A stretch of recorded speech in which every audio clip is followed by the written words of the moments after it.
दोस्तों, भगवान ने हम सभी को अपनी भावनाओं को व्यक्त करने व एक दूसरे से बात करने के लिए बोली प्रदान की है। संसार में कुछ व्यक्ति ऐसे होते हैं जो बहुत ही कम बोलते हैं और वहीं कुछ व्यक्ति ऐसे भी होते हैं जो बस बिना सोचे समझे बोलते ही रहते हैं। जो लोग बुद्धिमान हैं वो ये जानते हैं कि शब्द हथियार की तरह होते हैं जिनसे किसी को भी बचाया जा सकता है या किसी को भी मारा जा सकता है। अब आप सोच रहे होंगे कि शब्दों से किसी को कैसे मारा जा सकता है, तो जरा सोचिए, ज़्यादातर आत्महत्याओं के पीछे किसका कारण होता है? किसी के पति ने कुछ कहा, किसी के पिता ने कुछ कहा और उन लोगों ने आत्महत्या कर ली। यह आत्महत्या किसके कारण हुई?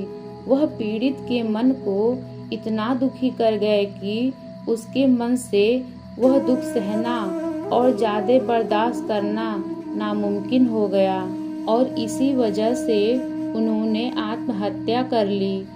ऐसे ही आपके शब्द किसी को नया जीवन प्रदान कर सकते हैं। जब कोई आदमी उदास होता है या दुखी होता है तो आपके शब्द उसमें एक नया जोश, एक नया उत्साह भर सकते हैं और एक हारा हुआ आदमी अपनी जीवन में एक नई शुरुआत कर सकता है, सिर्फ शब्दों के माध्यम से, हमारी वाणी के माध्यम से। तो अब तक आप ये समझ ही गए होंगे कि हमारे शब्द हमारे जीवन को किस तरह निर्धारित करते हैं, शब्दों में कितनी ताकत होती है और किसी से बात करते वक्त हमें कितनी सावधानी से अपने शब्द चुनने चाहिए। आज की जो बौद्ध कहानी मैं सुनाने वाली हूँ, इसमें आपको सीधे सीधे तौर पर कुछ ऐसे तरीके पता चलेंगे, कुछ ऐसी परिस्थितियाँ पता चलेंगी जहाँ पर आपको हमेशा चुप रहना चाहिए। कुछ परिस्थितियों में अगर आप कुछ नहीं बोलेंगे, वो वहीं आपके लिए सबसे बेहतर होगा। तो चलिए कहानी को शुरू करते हैं। एक बार की बात है जब किसी गुरु का एक शिष्य ज़्यादा बोलने की आदत से परेशान था। वह जब अपने दोस्तों से मिलता तो उन्हें अपने विचारों को बताने लगता। उससे कोई व्यक्ति पूछे या ना पूछे, वह सभी को अपने आसपास की चीज़ों के बारे में राय देने लगता था। जब भी कोई आश्रम का अन्य छात्र उससे अपनी समस्या बताने आता है तो वह उसकी पूरी बात सुने ही उसे अपनी राय या सलाह देने लग जाता था। उसे अपने आसपास की चीज़ों के बारे में जो भी आधा अधूरा ज्ञान था, उसे वह अपने दोस्तों के साथ बात करते समय उस ज्ञान का दिखावा करता था। उसकी इन्हीं हरकतों के कारण आश्रम का कोई भी छात्र या शिक्षक उसे गंभीरता से नहीं लेता था। उस लड़के की इन्हीं आदतों के कारण आश्रम के अन्य साथी उसका मजाक बनाते थे। धीरे धीरे उस लड़के को भी समझ आने लगा कि उसकी इस ज्यादा बोलने की आदत के कारण कोई भी अन्य छात्र उससे बात करना पसंद नहीं करता है। वह स्वयं भी अपनी इस आदत से छुटकारा पाना चाहता था। एक दिन वह अपने गुरु के पास गया और अपनी सारी समस्या गुरु को बताई। लड़के की बात सुनकर बौद्ध भिक्षु ने कहा कि आज सुबह मैं स्वचालित ध्यान करके वापस आ रहा था। रास्ते में कुछ कौवे काँव काँव कर रहे थे और वहीं पर जब मैं चलता हुआ कुछ दूर आया तो मुझे मोर की मधुर आवाज़ सुनाई दी। यह सुनकर अचानक मेरे मन में ख्याल आया कि कौवे कितना काँव काँव करते हैं, कितना बोलते रहते हैं, लेकिन कोई भी प्राणी कौवे की आवाज़ को पसंद नहीं करता। मोर हमेशा सही परिस्थिति के हिसाब से बोलता है। जब भी बारिश होने वाली होती है और बादल गरजते हैं और बारिश होने की आशंका होती है, ऐसे में मोर अपनी मधुर आवाज़ में गाता है जो सभी को प्रिय होती है, सभी को अच्छा लगता है। ऐसे ही अगर इंसान सही परिस्थिति के हिसाब से सही शब्द बोले, सही वाणी बोले, तो वही वाणी दूसरों के लिए संगीत बन जाता है और दूसरे लोग तुमसे सम्मोहित हो जाते हैं और वहीं पर तुम्हें सब लोग गंभीरता से लेने लगते हैं। और दूसरी तरफ अगर तुम बेफजूल ऐसे ही बोलते रहते हो, बिना किसी बात के बोलते चले जाते हो, तो फिर तुम्हें कोई गंभीरता से नहीं लेता। तुम उस कौवे की भांति हो जाते हो जिसकी वाणी कोई पसंद नहीं करता और बाद में तुम्हें दुख होता है कि तुम्हें कोई गंभीरता से क्यों नहीं लेता। इसीलिए अपने शब्दों को बेहद बुद्धिमानी के साथ इस्तेमाल करना सीखो। अगर तुम नहीं सीखोगे तो समाज में तुम्हें कोई सम्मान या गंभीरता से नहीं लेगा। यह सुनकर वह युवा लड़का बोला कि हे महात्मा, मैं जानता हूँ कि मैं ज़्यादा बोलने की बीमारी से ग्रस्त हूँ। मुझे इतना नहीं बोलना चाहिए, लेकिन मैं अपने आप पर काबू नहीं रख पाता और ना ही मैं इतना बुद्धिमान हूँ कि मैं अपने शब्दों को नाप तौल कर बोल सकूँ। मैं तो किसी से बात करते वक्त इतना सोचता भी नहीं कि मुझे अपने शब्द किस तरह इस्तेमाल करने हैं। कृपया करके कुछ ऐसी परिस्थितियाँ बता दीजिए जहाँ पर मुझे कम बोलना है या फिर बोलना ही नहीं है, हमेशा चुप रहना है।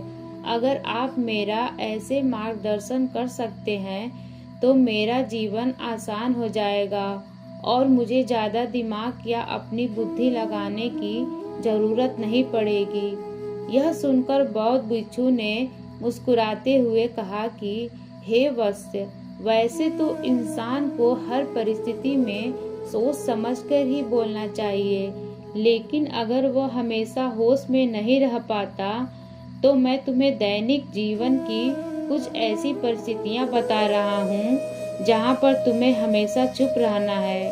अगर तुम ऐसी जगह पर कुछ बोलोगे तो तुम्हारा अपमान ही होगा या फिर तुम्हें कोई गंभीरता से नहीं लेगा।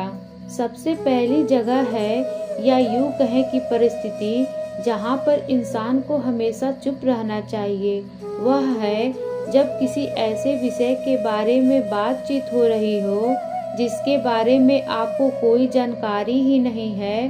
तो ऐसी परिस्थिति में व्यर्थ में ही बीच में टांग लड़ाकर अपना ज्ञान देना सही नहीं है।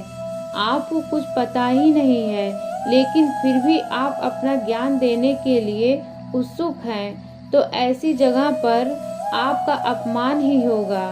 जरा तुम खुद सोचो, जब कोई बीमार आदमी अपनी बीमारी के बारे में चर्चा कर रहा हो और आपको औषधियों के बारे में कोई भी ज्ञान नहीं है, लेकिन फिर भी आप बेकार में उसे ऐसी ऐसी औषधियाँ बता रहे हो जिसका उसकी बीमारी से कोई तालमेल ही नहीं है, तो ऐसे में आप अपनी प्रतिष्ठा अपने हाथों से गंवा रहे होते हो और आपको पता ही नहीं होता।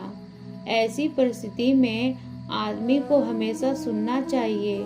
ध्यान से सुनना भी एक कला होती है। अगर आप सुनने का दिखावा करेंगे तो कहीं न कहीं सामने वाले व्यक्ति को यह एहसास हो जाता है कि यह मेरी बात पूरी ध्यान से नहीं सुन रहा है। इसीलिए जब आपको किसी विषय के बारे में पूरी तरह से जानकारी ना हो तो वहाँ पर केवल अपने कान लगाना ही ज़्यादा महत्वपूर्ण होता है, ज़्यादा ज़रूरी होता है।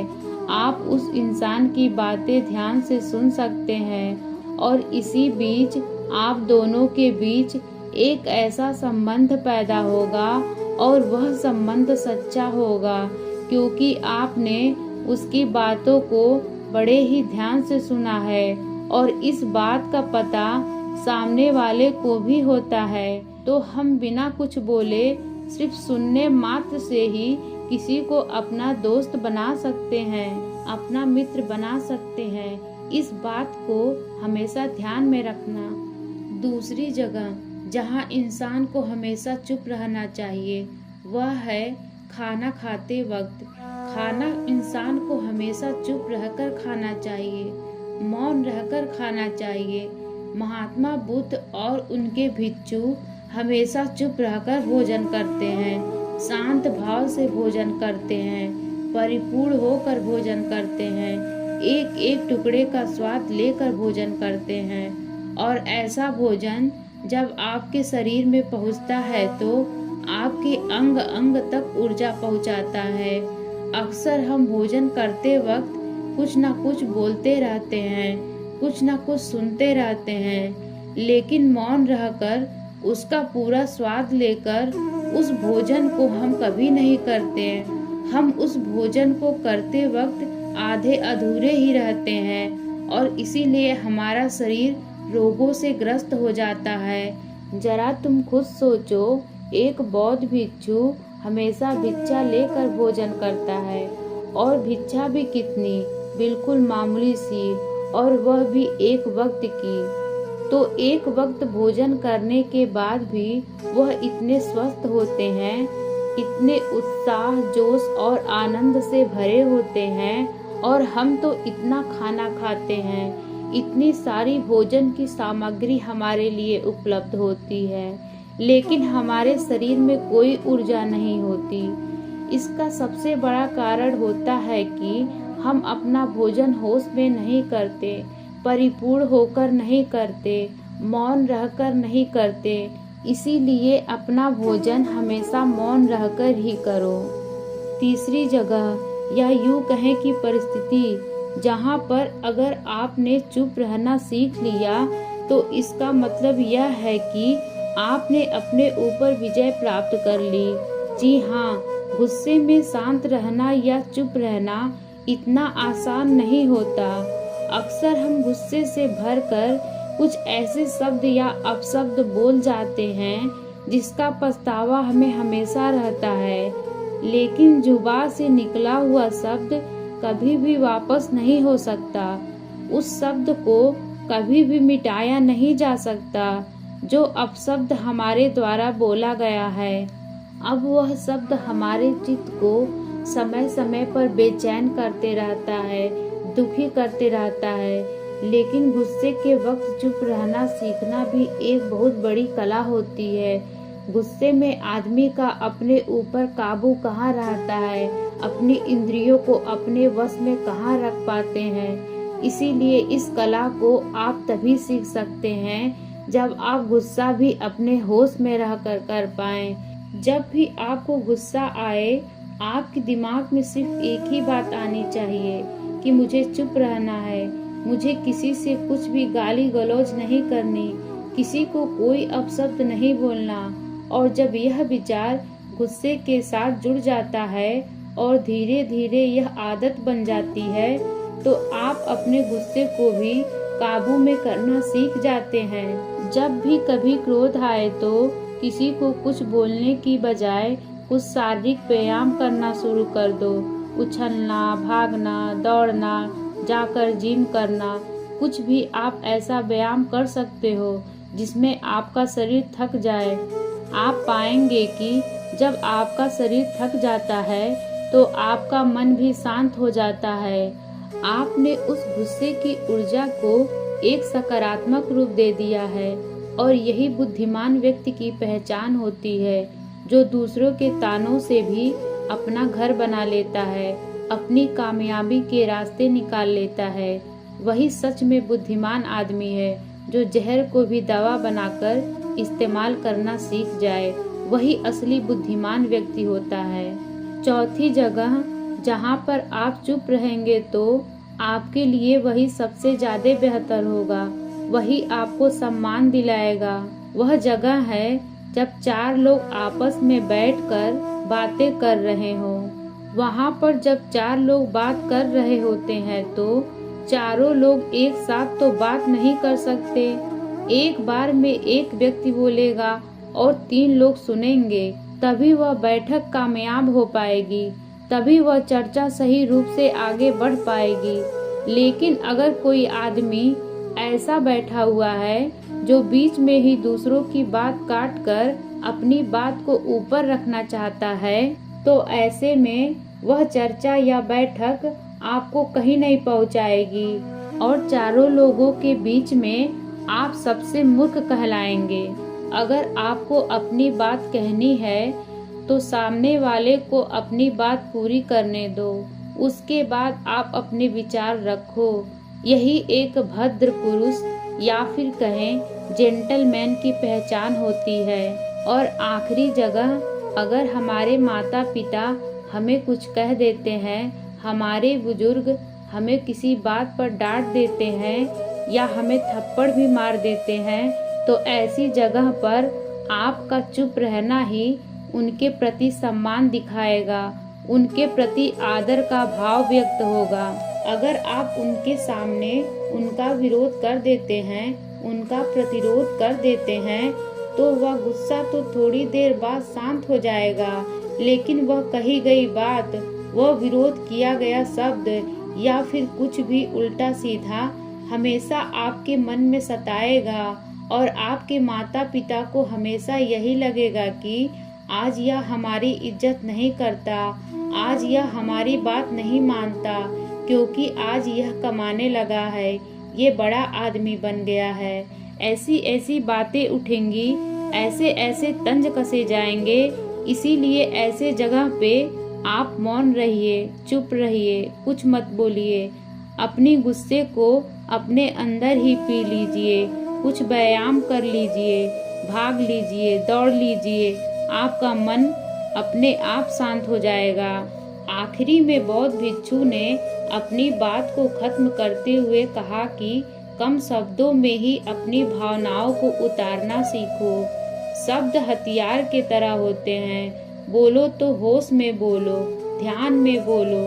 जीवन शैली ऐसी बना लो कि आप जब भी बोलो पूरे होश में रह कर बोलो, पूरे आनंद के साथ बोलो, पूरे प्रेम के साथ बोलो। ऐसी वाणी बोलो जो दूसरे के दिल को ठंडक पहुंचाती हो, दूसरे के मन को शांत कर देती हो। और वह तभी संभव है जब आप प्रतिपग होश में रह कर बोलो। इसके बाद वह युवा लड़का बौद्ध भिक्षु के सामने नतमस्तक हो गया और उनको प्रणाम करते हुए अपने घर वापस लौट गया।